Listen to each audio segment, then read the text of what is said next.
मणिपुर और त्रिपुरा में लगातार बाढ़ आई हुई है और सेना के साथ साथ असम राइफल्स के जवान भी यहां ऑपरेशन जल राहत 2 चला रहे हैं। ऑपरेशन जल राहत 2 चल रहा है। तस्वीरें सामने आ रही हैं। जितने भी बाढ़ प्रभावित इलाके हैं, असम राइफल्स के 10 कॉलम को यहां पर तैनात किया गया। तस्वीरें भी सामने आ रही हैं और कल बाढ़ में फंसे 300 लोगों को सुरक्षित जगहों पर पहुंचाया गया। इवैक्यूएशन हो रहे हैं वहां पर लोकेशन से, जहां जहां वाटर लॉगिंग है, बाढ़ के हालात हैं। लगातार युद्ध स्तर पर सेना के जाबाज लोगों की मदद कर रहे हैं जो फंसे हुए हैं बाढ़ के हालात में।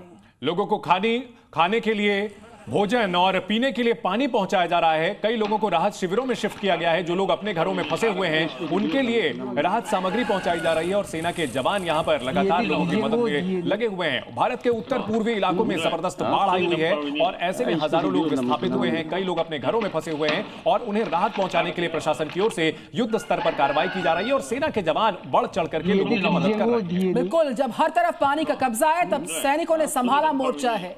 300 लोगों को बचाया गया। ये 3 बड़ी तस्वीरें इस वक्त की आपके सामने।